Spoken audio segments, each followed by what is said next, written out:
ಎಲ್ರಿಗೂ ನಮಸ್ಕಾರ.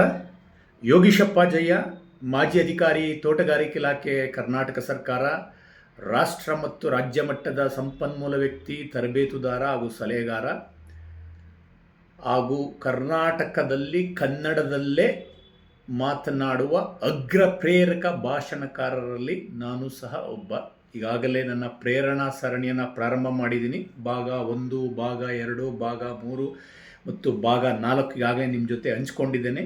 ದಯಮಾಡಿ 4 ಭಾಗಗಳನ್ನು ನೋಡಿ ಇಷ್ಟ ಆದಲ್ಲಿ ಮಾತ್ರ ನೀವು ಬೇರೆಯವ್ರ ಜೊತೆ ಅದನ್ನು ಹಂಚ್ಕೊಳ್ಳಿ ಅಂತ ಹೇಳ್ತಾ, ಈಗ ಭಾಗ 5 ಬಹಳ ಬಹಳ ಬಹಳ ಬಹುಶಃ ನಾನು ಈಗಾಗಲೇ ಹೇಳಿದೆ. ಈ ಒಂದು ಸರಣಿನ ಪ್ರಾರಂಭ ಮಾಡಿದ್ದು ಉದ್ದೇಶ ಏನು ಅಂತಂದರೆ, ನನ್ನ ವೈಯಕ್ತಿಕ ಜೀವನದಲ್ಲಿ ನನ್ನ ಮೇಲೆ ಅಗಾಧವಾದಂಥ ಪ್ರಭಾವ ಬೀರಿದಂಥ, ಅಗಾಧವಾದಂಥ ಸಕಾರಾತ್ಮಕ ಪ್ರಭಾವ ಬೀರಿದಂಥ, ಸಕಾರಾತ್ಮಕ ನಿಟ್ಟಿನಲ್ಲಿ ಪರಿಣಾಮ ಬೀರಿದಂಥ ಎಷ್ಟೋ ಚಿಕ್ಕ ಚಿಕ್ಕ ಕಥೆಗಳಿರ್ಬೋದು, ಅಥವಾ ನಾನು ಓದಿರೋಂಥ ವಿಷಯಗಳು, ಅಥವಾ ಅದನ್ನು ಭಾಳಷ್ಟು ಕಾರ್ಯಕ್ರಮಗಳಲ್ಲಿ ನಾನು ಒಬ್ಬ ಸಂಪನ್ಮೂಲ ವ್ಯಕ್ತಿಯಾಗಿ, ತರಬೇತುದಾರನಾಗಿ ಬೇರೆ ಬೇರೆ ಕಾರ್ಯಕ್ರಮಗಳಲ್ಲಿ, ಬೇರೆ ಬೇರೆ ವೇದಿಕೆಗಳಲ್ಲಿ ಹಂಚ್ಕೊಂಡಿರೋಂಥ ವಿಷಯಗಳನ್ನು ನಾನು ಈ ಒಂದು ಸರಣಿ ಕಾರ್ಯಕ್ರಮದ ಮೂಲಕ ನಿಮ್ಮ ಜೊತೆ ಹಂಚ್ಕೊಳ್ತಾ ಇರೋಂಥದ್ದು. ಅದರಲ್ಲಿ ಒಂದು ನನ್ನ ಮನಸ್ಸಿಗೆ ಭಾಳ ಹತ್ತಿರವಾಗಿರೋಂಥ ಒಂದು ಚಿಕ್ಕ ಕಥೆಯನ್ನು ನಿಮ್ಮ ಜೊತೆ ಇವತ್ತು ಹಂಚ್ಕೊಳ್ತೇನೆ.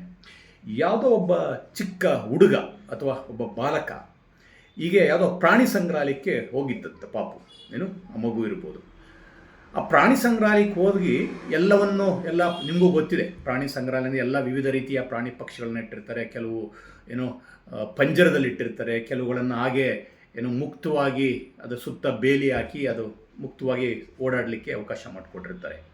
ಎಲ್ಲವನ್ನೂ ಬಹಳ ಕುತೂಹಲದಿಂದ, ಆಸಕ್ತಿಯಿಂದ ನೋಡ್ತು ಮಗು ಎಲ್ಲ ಪ್ರಾಣಿ ಪಕ್ಷಿಗಳನ್ನು. ಇನ್ನೇನು ಹೊರಗಡೆ ಹೋಗಬೇಕು, ಎಲ್ಲವನ್ನು ನೋಡಿದ ನಂತರ ಈ ಪ್ರಾಣಿ ಸಂಗ್ರಹಾಲಯದಿಂದ ಹೊರಗಡೆ ಹೋಗೋಂಥ ಒಂದು ಸಂದರ್ಭದಲ್ಲಿ ಹೊರಗಡೆ ಹೋಗೋಂಥ ಆ ಒಂದು ಗೇಟ್ ಏನಿತ್ತು, ಅದರ ಸಮೀಪದಲ್ಲಿ ಒಂದು ಮರ ಇತ್ತು. ಆ ಮರದ ಕೆಳಗಡೆ ಒಂದು ಚಿಕ್ಕ ಒಂದು ಗೂಟವನ್ನು ಒಡೆದು ಒಂದು ಒಂದು ಒಂದು ಸಣ್ಣ ಗಾತ್ರದ ಒಂದು ಹಗ್ಗದ ಮೂಲಕ ಒಂದು ದೈತ್ಯವಾದ ಆನೆಯನ್ನು ಕಟ್ಟಿದ್ರು. ಈ ಮಗುಗೆ ಏನು ಆಶ್ಚರ್ಯ ಅಂದರೆ, ಭಾಳ ಚಿಕ್ಕ ಚಿಕ್ಕ ಪ್ರಾಣಿಗಳು, ಅವುಗಳನ್ನು ಈ ಪಂಜರದಲ್ಲಿ ಹಾಕಿದ್ರು. ಆದರೆ ಇಷ್ಟು ದೈತ್ಯ ಆಕಾರದ, ಇಷ್ಟು ದೈತ್ಯವಾದಂಥ ಬೃಹದಾಕಾರದ ಒಂದು ಆನೆಯನ್ನು ಮಾತ್ರ ತೆರೆದ ವಾತಾವರಣದಲ್ಲೇ ಮತ್ತು ಒಂದು ಚಿಕ್ಕ ಒಂದು ಗೂಟ ಮತ್ತು ಒಂದು ಸಣ್ಣ ಹಗ್ಗಕ್ಕೆ ಅದರ ಕಾಲಿಗೆ ಕಟ್ಟಿದ್ರಂತೆ. ಈ ಮಗುಗೆ ಆಶ್ಚರ್ಯ ಅಲ್ಲ, ಇಷ್ಟು ದೊಡ್ಡವಾದಂಥ ಆನೆ ಅದನ್ನು ಭಾಳ ಸರಳವಾಗಿ, ಸುಲಭವಾಗಿ ಆ ಒಂದು ಕಟ್ಟಿರೋಂಥ ಹಗ್ಗವನ್ನು ಬಹುಶಃ ಅದರ ಒಂದು ರಭಸಕ್ಕೆ ಗೂಟ ಮತ್ತು ಹಗ್ಗದ ಸಮೇತನೇ ಅದು ತಪ್ಪಿಸ್ಕೊಂಡು ಓಡೋದಕ್ಕೆ ಎಲ್ಲ ಅವಕಾಶಗಳಿದೆ. ಆದರೂ ಯಾಕೆ ಇದು ಹೋಗಿಲ್ಲ, ಹಾಗೆ ನಿಂತ್ಕೊಂಡು ಆ ಮಾವು ತಾಕಂಥ ಹುಲ್ಲು ಅಥವಾ ಏನೋ ಒಂದು ಮೇವನ್ನು ಅದು ತಿಂದ್ಕೊಂಡು ಹಾಗೆ ಒಂದೇ ಜಾಗದಲ್ಲಿ ನಿಂತಿತ್ತಂತೆ. ಮಗುಗೆ ಆಶ್ಚರ್ಯ, ಕುತೂಹಲದಿಂದ ಅಲ್ಲೇ ಆಗ ಮಾವುತ ಬೇರೆ ಆಗ ತಾನೇ ಮೇವು ಹುಲ್ಲನ್ನು ಕೊಡ್ತಾ ಇದ್ದಂತೆ. ಮಗು ಕುತೂಹಲಕ್ಕೆ ಮಾವುತನ ಹತ್ರ ಕೇಳ್ತಂತೆ, ಅಲ್ಲ ಎಲ್ಲ ಸಣ್ಣ ಸಣ್ಣ ಪ್ರಾಣಿಗಳನ್ನು ಈ ಥರ ಪಂಜರದಲ್ಲಿ ಹಾಕಿದ್ದಾರೆ ಈ ಒಂದು ಪ್ರಾಣಿ ಸಂಗ್ರಹಾಲಯದಲ್ಲಿ, ಆದರೆ ಇಷ್ಟು ದೈತ್ಯಾಕಾರದ ದೊಡ್ಡದ ಗಾತ್ರದ ಆನೆಯನ್ನು ಯಾಕೆ ಈ ರೀತಿ ಇಷ್ಟು ಭಾಳ ಚಿಕ್ಕ ಗಾತ್ರದ ಒಂದು ಹಗ್ಗ ಮತ್ತು ಇದಕ್ಕೆ ಗೂಟಕ್ಕೆ ಕಟ್ಟಿದ್ದೀರಲ್ಲ, ಅದು ತಪ್ಪಿಸ್ಕೊಂಡು ಹೋಗಲ್ವಾ ಅಂತ ಕೇಳ್ತಂತೆ. ದಯಮಾಡಿ ಕೇಳಿಸ್ಕೊಳ್ಳಿ, ಭಾಳ ಪ್ರಭಾವ ಬೀರಂಥ ಪರಿಣಾಮಕಾರಿಯಾಗಂಥ ಉತ್ತರ ಅದು. ಅದಕ್ಕೆ ಮಾವುತ ಹೇಳಿದಂತೆ, ಇಲ್ಲ ಮಗು, ಈಗ ಆನೆ ಭಾಳ ದೊಡ್ಡದಾಗಿದೆ, ಹಾಗಾಗಿ ಅದರ ಆನೆ ಗಾತ್ರಕ್ಕೂ ಮತ್ತು ಈಗ ಕಟ್ಟಿರೋಂಥ ಹಗ್ಗ ಮತ್ತು ಗೂಟದ ಗಾತ್ರಕ್ಕೂ ಏನೇನೂ ಅಲ್ಲ. ಆದರೆ ನಾವು ಆ ಆನೆ ಮರಿ ಹುಟ್ಟಿದ ಸಂದರ್ಭದಿಂದನೇ ಅದನ್ನು ನಾವು ಈ ಹಗ್ಗ ಮತ್ತು ಗೂಟ ಬಳಸಿ ಕಟ್ತಾ ಇರ್ತೀವಿ. ಆನೆ ಚಿಕ್ಕ ಮರಿ ಇದ್ದಾಗ ಈಗಿರಂಥ ಈ ಒಂದು ಹಗ್ಗ ಮತ್ತು ಗೂಟದ ಗಾತ್ರ ಏನಿದೆ ಅದನ್ನು ಆ ರಭಸಕ್ಕೆ ಅದು ಪ್ರಯತ್ನ ಮಾಡ್ತಾ ಇರ್ತದಂತೆ. ಚಿಕ್ಕ ಮರಿ ಇದ್ದಾಗಲೂ ಕಟ್ಟಿದಾಗಲೂ ಅದನ್ನು ಬಿಡಿಸ್ಕೊಂಡು ಹೋಗ್ಲಿಕ್ಕೆ ಯಾವುದೇ ಪ್ರಾಣಿ ಪಕ್ಷಿಗಳಾಗಿ ಸ್ವತಂತ್ರವಾಗಿರ್ಲಿಕ್ಕೆ ಇಷ್ಟಪಡ್ತವೆ. ಆನೆನೂ ಆ ಚಿಕ್ಕ ಮರಿ ಪ್ರಯತ್ನ ಮಾಡ್ತಾ ಇರ್ತದಂತೆ ಬಿಡಿಸ್ಕೊಂಡು ಹೋಗ್ಲಿಕ್ಕೆ, ಪ್ರತಿದಿನ ಪ್ರಯತ್ನ ಮಾಡ್ತಾ ಇರ್ತದಂತೆ, ಪ್ರತಿಕ್ಷಣ ಪ್ರಯತ್ನ ಮಾಡ್ತಾ ಇರ್ತದಂತೆ. ಆದರೆ ಅದನ್ನು ಚಿಕ್ಕ ಮರಿ, ಅದಕ್ಕೆ ಅಷ್ಟು ಶಕ್ತಿ ಇರೋದಿಲ್ಲ. ಹಾಗಾಗಿ ಅದು ಪ್ರಯತ್ನ ಮಾಡಿದ್ರು ಅದನ್ನು ಹಗ್ಗವನ್ನು ಅಥವಾ ಗೂಟದ ಇದರಿಂದ ಬಂಧನದಿಂದ ಮುಕ್ತವಾಗಿ ಓಡಲಿಕ್ಕೆ ಆಗ್ತಾ ಇರಲ್ವಂಥದ್ದು. ಭಾಳ ದಿನಗಳು, ಭಾಳ ತಿಂಗಳುಗಳು, ಭಾಳ ವರ್ಷಗಳದ್ದು ಪ್ರಯತ್ನ ಮಾಡ್ತಾನೆ ಇರ್ತದಂತೆ, ಆದರೆ ಆಗ್ತಾ ಇರಲ್ಲ ಆ ಬಂಧನದಿಂದ ಮುಕ್ತ ಆಗಲಿಕ್ಕೆ. ಹೀಗೆ ಪ್ರಯತ್ನ ಮಾಡಿ ಮಾಡಿ ಮಾಡಿ ಮಾಡಿ ಒಂದು ಸಲ ಅದು ಮನಸ್ಸಿಗೆ ಅನಿಸುತ್ತಂತೆ, ಅಯ್ಯೋ ನಾನು ಏನು ಪ್ರಯತ್ನ ಮಾಡಿದ್ರೂ ನಾನು ಇದನ್ನು ಈ ಬಂಧನದಿಂದ ಮುಕ್ತ ಆಗ್ಲಿಕ್ಕೆ ಸಾಧ್ಯ ಆಗಲ್ಲ ಅಂತ ನಿರ್ಧಾರ ಮಾಡಿ, ಅದು ಯಾವಾಗ ಅದು ನಿರ್ಧಾರ ಮಾಡುತ್ತೋ ಅದು ಆನೆ ವಯಸ್ಸಾದಂತೆ ಅದು ಏನು ದೈಹಿಕವಾಗಿ ಅದು ಬೆಳವಣಿಗೆ ಆದರೂ ಸಹ, ದೈತ್ಯ ಆನೆ ಆದರೂ ಸಹ ಅದರ ಮನಸ್ಸನ್ನ ಅದು ಒಕ್ಕೊಂಡು ಬಿಟ್ಟಿರ್ತದಂತೆ. ನಾನು ಏನೇ ಪ್ರಯತ್ನ ಮಾಡಿದ್ರು ನಾನು ಇದನ್ನು ಬಿಡಿಸ್ಕೊಂಡು ಹೋಗ್ಲಿಕ್ಕಾಗಲ್ಲ, ಈ ಬಂಧನದಿಂದ ನಾನು ಮುಕ್ತನಾಗಲಿಕ್ಕೆ ಸಾಧ್ಯ ಇಲ್ಲ ಅಂತದು ಆನೆಯ ತಲೆ ಒಳಗಡೆ ಅದು ವಿಚಾರ ಹೋಗ್ಬಿಡ್ತದಂತೆ.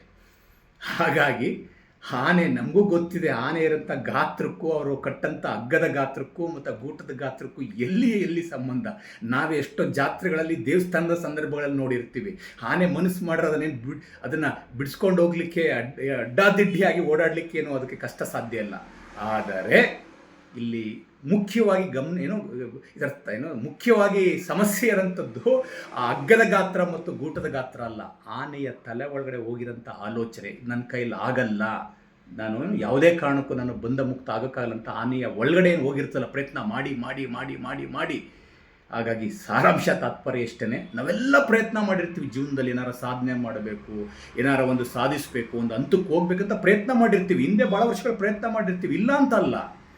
ಆದರೆ ನಾನು ಹೇಳುತ್ತದ್ದು ಏನು ಅಂತಂದರೆ, ಪ್ರಯತ್ನ ಮಾಡಿ ಮಾಡಿ ಮಾಡಿ ಮಾಡಿ ನಮ್ಮ ನಿರೀಕ್ಷೆಗೆ ತಕ್ಕನಾಗಿ ಪ್ರತಿಫಲ ಬಂದಾಗ ನಾವು ಎಲ್ಲೋ ಒಂದ್ಸಲ ನಿರ್ಧಾರ ಮಾಡಿಬಿಡ್ತೀವಿ, ಇದಾಗಲ್ಲ ಬಿಡೋದು, ಇದು ನನ್ನ ಕೈಲಿ ಆಗದೆ ಎಷ್ಟೇ ಬಿಡು, ನನ್ನ ಸಾಮರ್ಥ್ಯ ಎಷ್ಟು ಬಿಡು ಅಂತ ನಾವು ನಿರ್ಧಾರ ಮಾಡಿ ಕೂತ್ಕೊಂಡು ಬಿಟ್ಟಿರ್ತೀವಿ.